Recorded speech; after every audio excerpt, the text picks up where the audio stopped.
Yes, you're very welcome along. This is episode 7 of Land of the Rising Scrum, where we're previewing a different country every week leading up to the 2019 Rugby World Cup in Japan. We're midway through Pool 2 at the moment. We've spoken to 2 of the pool favourites, New Zealand and South Africa. Now it's time to turn our attentions to one of the smaller rugby nations, but one that has played at every edition of the tournament since 1987. This week we're talking about Canada, 21st in the world, and a side Ireland faced in their opening game of the tournament 4 years ago at the Millennium Stadium. Joining me this week, I'm delighted to say we're speaking to one of the most recognisable Canadian rugby figures of the last 20 years. He's played at 4 World Cups in 03, 07, 11 and 15, 43 Test caps and a top 14 winner with Clermont Auvergne as well. And now he's a winemaker. Jamie Cudmore, good morning. Thanks a million for speaking to us. Good morning. Pleasure to be with you guys. So you retired 2 years ago, and this seems to be what you've put your time into now. You're a winemaker. You have the red card is your red wine, yellow card is your white wine. Which is better? Well, I'd say the better is the Blum Brothers, our new line that came out a couple years ago, and it's doing very well now that I'm based myself down in Provence. We do quite well with the rosé this time of year. So is that some kind of pink card we're going to bring in next year at the Rugby World Cup? No, that's it's kind of like the aftermatch, where everybody gets together and has a good drink. So there's no pink card, as it were. Yeah. So you did retire 2 years ago. What has life been like for you since? Are you doing any bit of coaching, or is it just kind of fully kind of into your own businesses? No, so we're still doing many different businesses. I do a lot of work with my concussion education foundation called Rugby Safety Network, which is based out of Geneva. So I do a lot of work with that, and I've been coaching throughout my career, and now over the last few years I've been coaching in Oyonnax in top 14, and I was just this past season was general manager in Provence Rugby in the French second division, where we managed to keep the club up in the Pro D2, and now we're looking to move everything back to Canada. So it's quite a busy time for us right now. And on the concussion front, it obviously was something I was hoping to speak to you about, because you have been quite active in the fight, preventing concussions and clamping down on head injuries since your retirement. You had you ended up having to take legal action against Clermont over the way they would have put you back out onto the pitch after suffering a concussion in 2015. But are you still feeling the effects of that even a few years on? Oh, definitely. There's been problems with speech, definitely memory problems. Is that linked to those incidents in 2015? Maybe. Are they linked to other incidents that's happened in the past? That could be the truth as well. The problem with any type of brain injury is nobody can really tell exactly when or how much time it takes to recover. But definitely in those 2 weeks during the semifinal and the final of the European Cup back in a few years ago, that I was put through the ringer and basically spat out the other side, and the club basically got rid of me the following year. But unfortunately, guys need to stand up for themselves when they get treated like a piece of meat, and that's kind of where we're at now. Yeah, and you obviously had no problems throughout your career standing up for yourself if people tried to treat you like a piece of meat. No, it's my mother always said it's better to give than to receive, but I always made sure that it was done front on and in my view as clean as possible. But unfortunately, clubs these days are treating players like basically just like cattle. And if they can still serve a use, they'll keep you around. And as soon as you're out, you're out. So it's unfortunate, because guys put their bodies on the line so much these days with the impacts and how many games they play. They really need to be treated a lot better. And over the last couple of years, we have seen there has been a lot of talk about changes that are being made. There has been a lot of people speaking about, we are clamping down. There's zero tolerance on tackles around the head. Teams are having to be much more conscious of players that do have head injuries. Is it actually having an impact, or is it all just talk, really? It is having an impact, sure. The people are talking about it, and the World Rugby is trying to look at it and make it better. So that's positive. At least we're not sweeping it under the rug as they have been doing in France the last few years. The fact that there's a dialogue that makes things easier to get better and to try to find solutions. But for me, the biggest and the easiest way you can help this problem is around how you deal with that at the moment, especially in a youth setup where you still see parents come in. Oh, don't worry, he's a tough kid, he can keep playing. Well, when we're talking about a brain injury, nobody knows how bad the actual injury is. So if we can start trying to help at the professional level, attack the problem as best we can, and then the kids are watching the professionals play on the weekend and they want to replicate exactly what they see. So if we get a bit more education and we help really treat the problem at the moment, I think we'll go a long way to helping people recover properly and then continuing be able to play. Are players maybe getting a little bit more conscious as well and of kind of stepping back if they aren't feeling too well and kind of making a point of telling someone rather than trying to hide it and brave it out as such?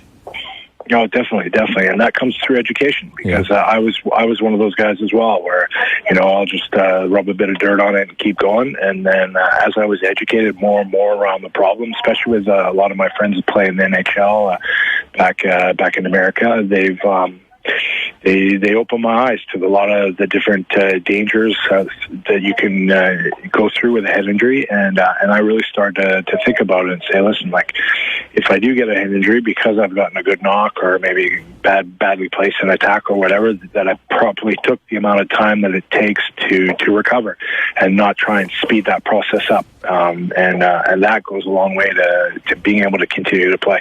And over the last year as well, then, high tackles, dangerous play is something that's been clamped down on a lot. There probably isn't the consistency we would have liked to have seen. So often we're kind of seeing yellow cards when we're expecting reds and maybe a red card when we're expecting yellow.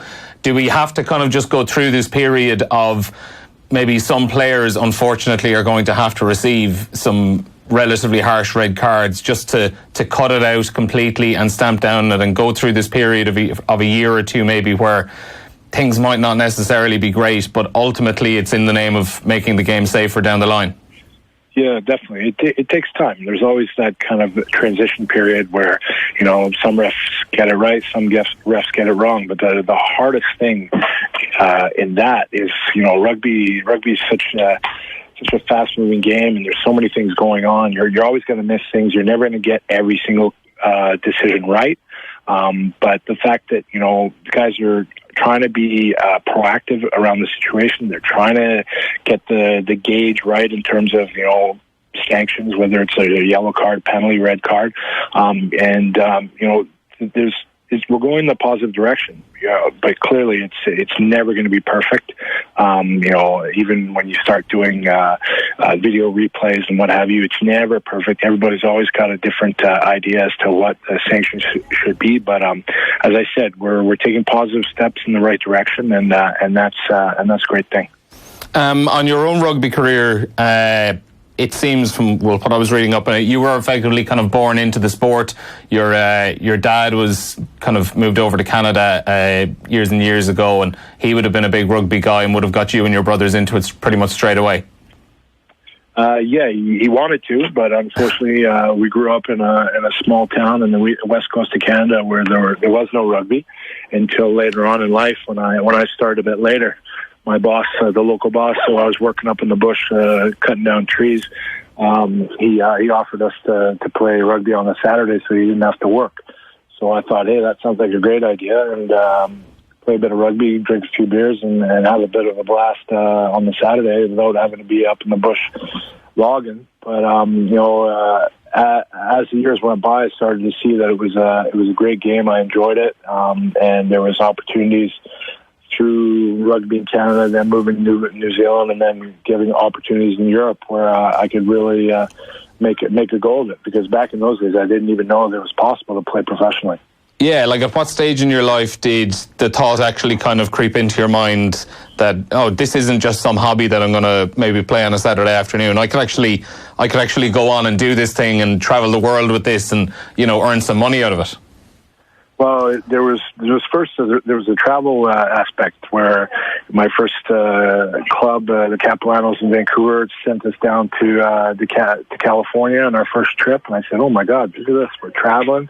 Went down to California. Then the next time I went down to New Zealand on a club exchange, and I thought, "This is amazing! I'm traveling the world just playing a bit of rugby, working all week. I was doing a bit of construction, some concrete, and then working on the week and playing on the weekends."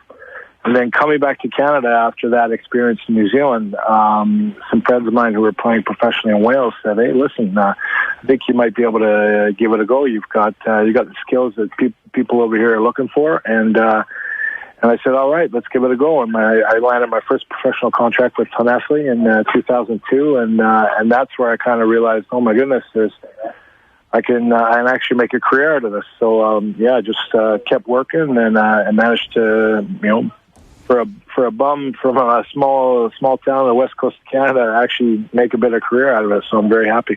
Yeah, and eventually it all led to the big move was when you ended up playing with Claremont. I must ask you as well, because at one point in time there you would have worked with Joe Schmidt, who obviously is the Irish coach at the moment. Could you have maybe seen at the time the route that Schmidt was taking? Like, he's always had a reputation here for being absolutely painstaking about the details and an absolute perfectionist. Was that something you would have seen in him even in his days as an assistant? Oh, definitely. Joe's reason that we did win the top 14 finals in 2010. His partnership with Vern Cotter was perfect, because you had Joe, the teacher, the perfectionist, extremely precise in everything that he does, and then Vern, who was the taskmaster, making sure that the forwards were firing on all cylinders, and so in those two kind of mindsets, was a great mix for us, and went a long way to helping us in 2010 for sure. And then, as you all know, is seeing the work that he's done over the last few years with Leinster, and then with Ireland. He's a hell of a coach, and not only he's a really good guy.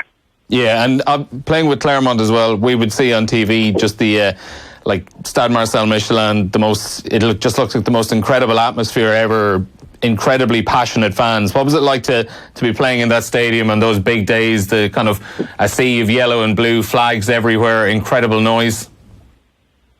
Oh, it's amazing. We'd be in the hotel across the street from the stadium, and all the two fans, they'd come walking up from the center of town right past the stadium, and the streets would just be full with either another European Cup opponent supporters and ours, all mixed together. Just a great atmosphere coming into the stadium with the yellow and blue flags flying everywhere. It was something to behold.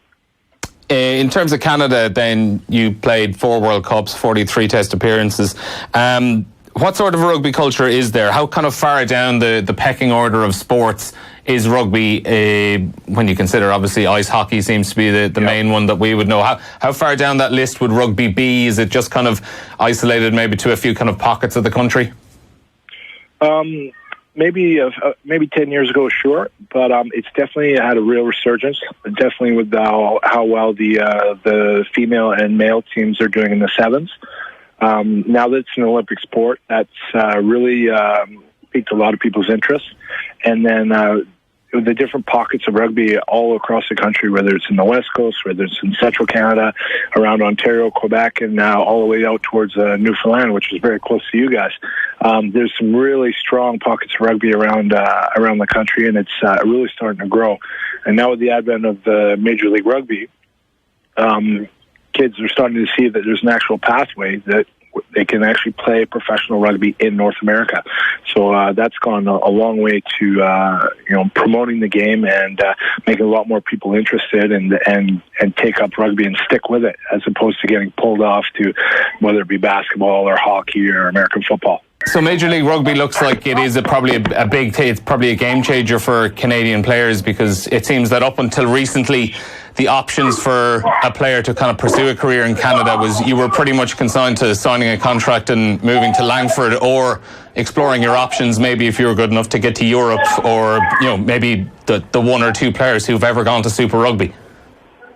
Yeah, that's exactly it. And with the advent of university bourses being given out with rugby these days in Canada and in the United States, on top of the Major League Rugby coming to the forefront, it's created some real pathways for young kids to actually go after either a career or a good level of education through rugby in North America, and that's gone a long way to building up the American side and the Canadian squads.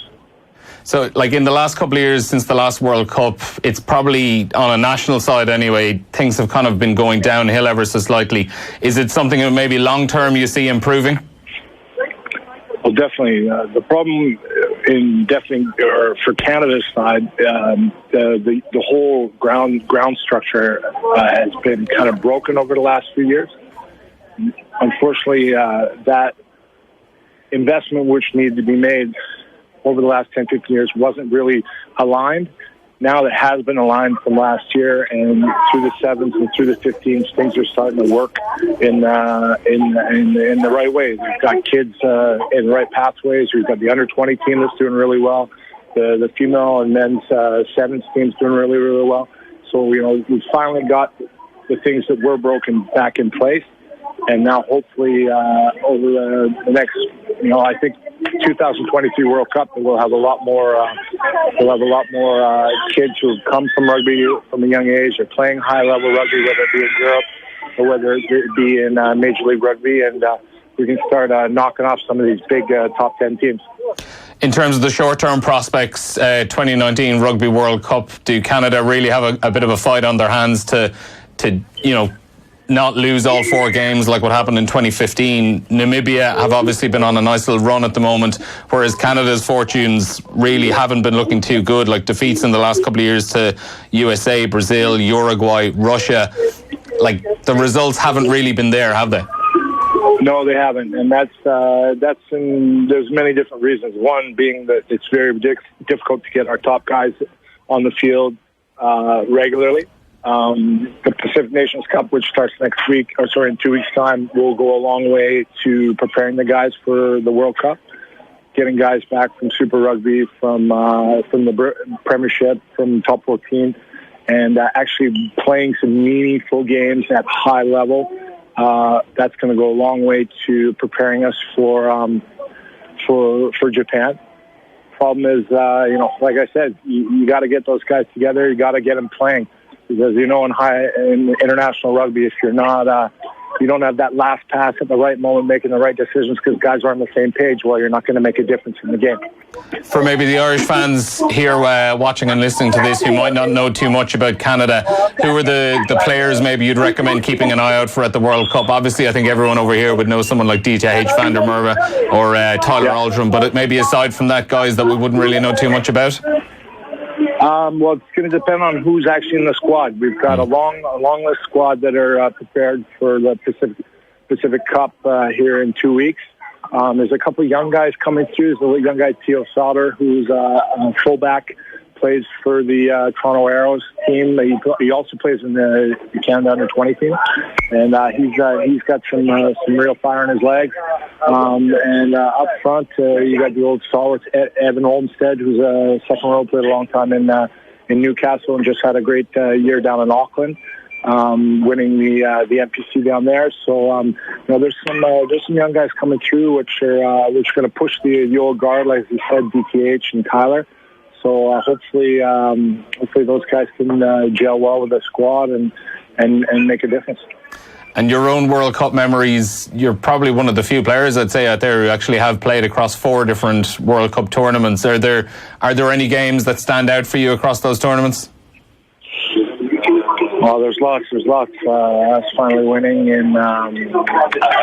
winning my first game against Tonga in New Zealand was a huge one, in front of a lot of friends and family. My first game against the All Blacks in Australia in 2003. It's some great memories. Our last one, the first game against Ireland, playing against Paul in his last World Cup in Millennium Stadium, that was great. Captaining my country at that game as well, so that was huge, great memories. So it's going to be interesting to see how they do this year.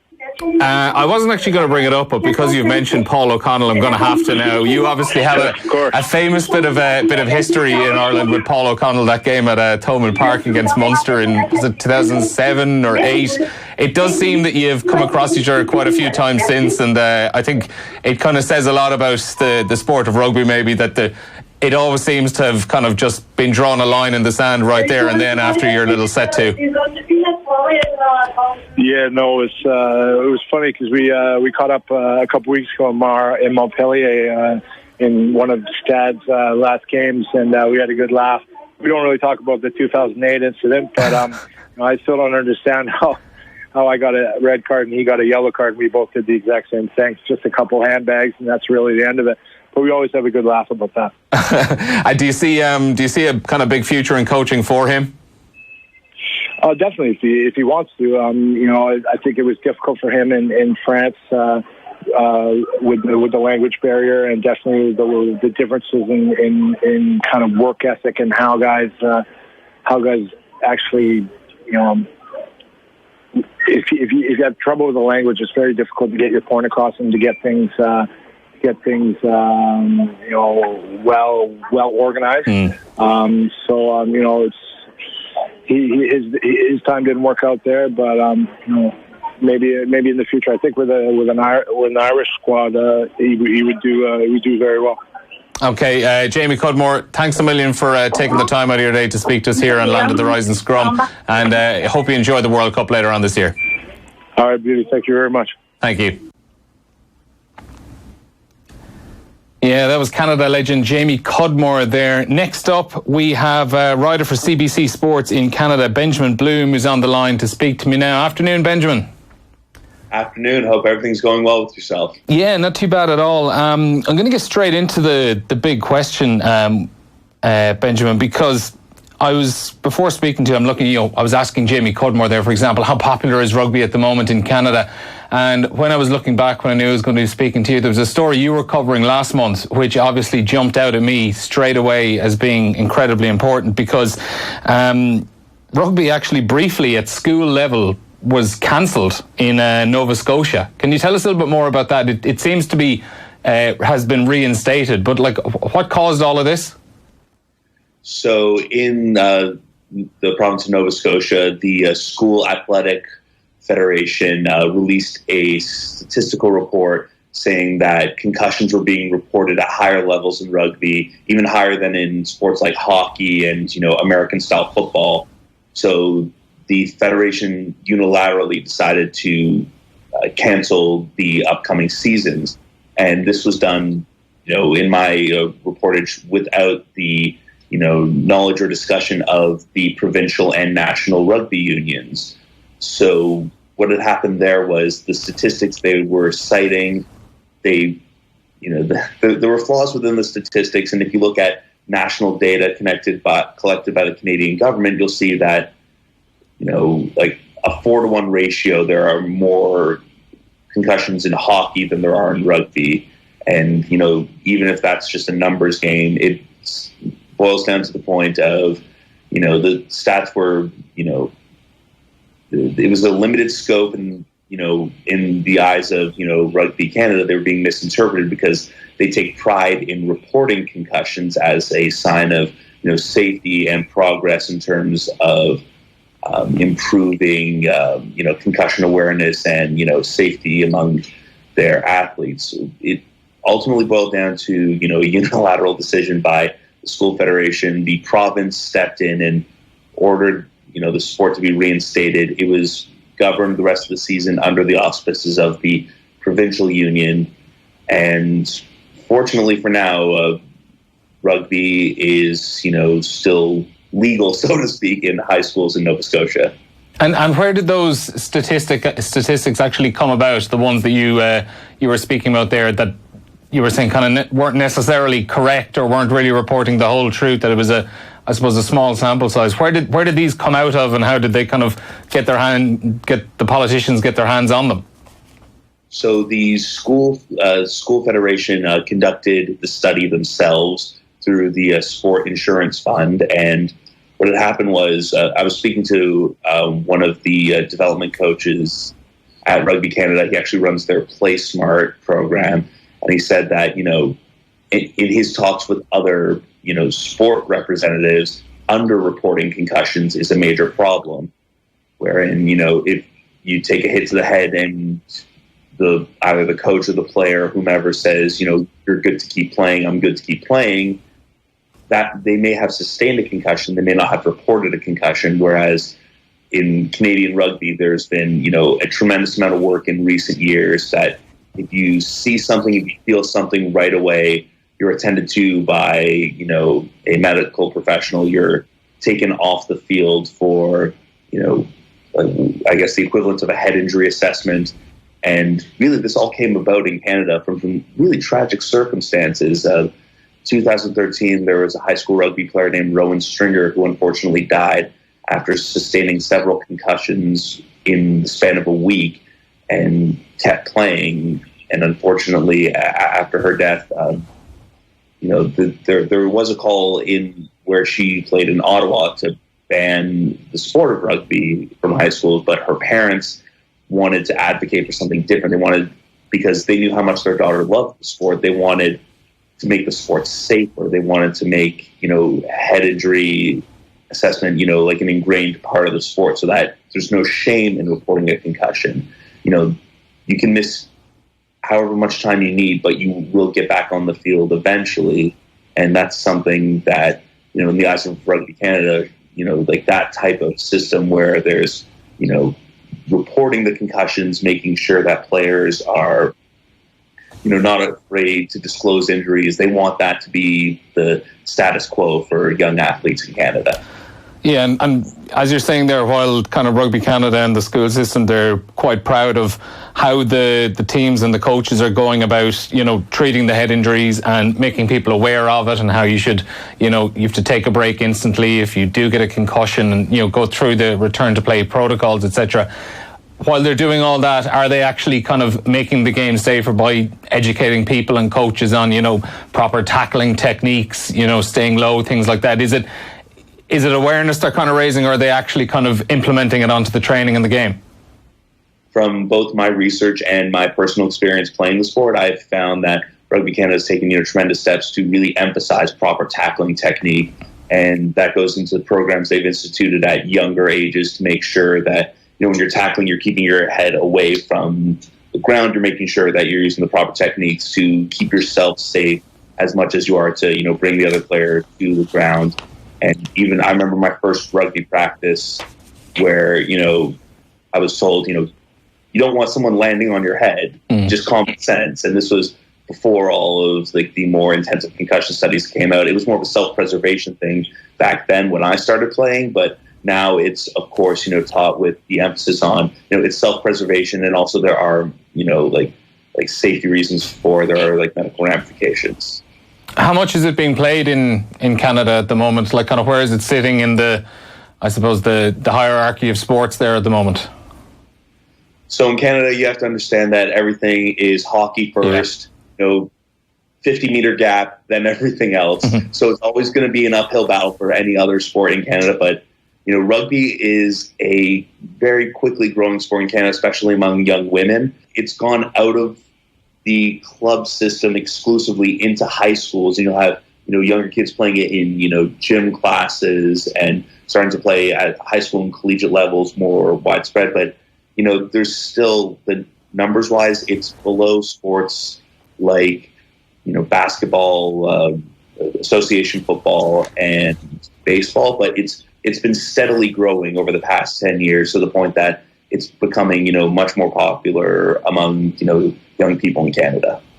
And obviously, I imagine Canada is very much a basketball country for the last couple of weeks, or Toronto at the very least has been basketball territory for the last couple of weeks. But as the World Cup kind of comes around once late August, September hits, will there be much coverage in the media of the tournament and of how Canada are getting on, or is it maybe like a couple of sports over here where you might kind of have a couple of hundred words on the sidebar of a newspaper? So one of the major Canadian broadcast networks, TSN, is going to be showing all of Canada's matches from Japan.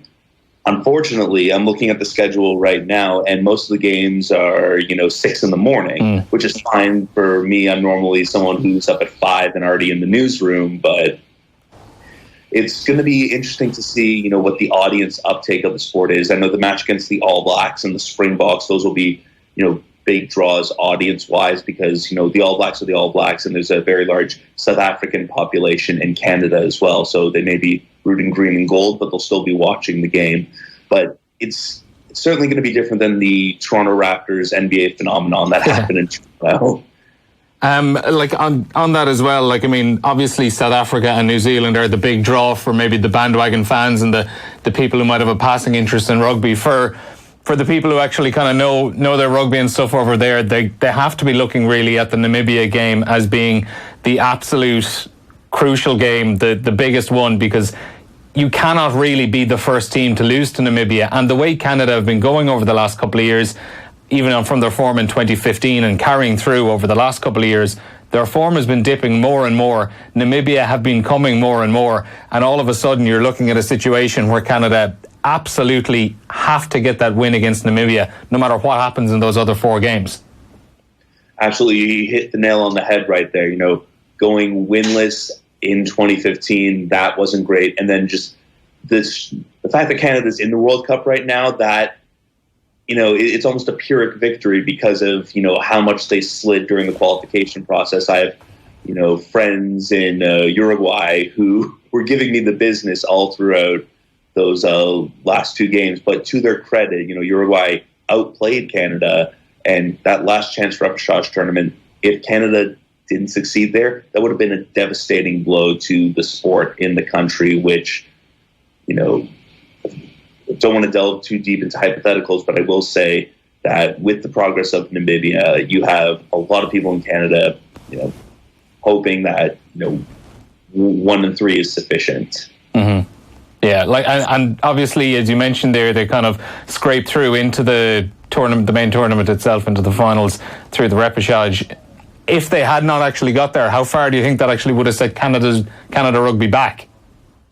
Well, right off the bat, more than $1 million Canadian, more than $1 million Canadian, closer to $2 million would be lost from the national union's funding, and that accounts for, I believe, a quarter of their funding from World Rugby if they had missed the World Cup.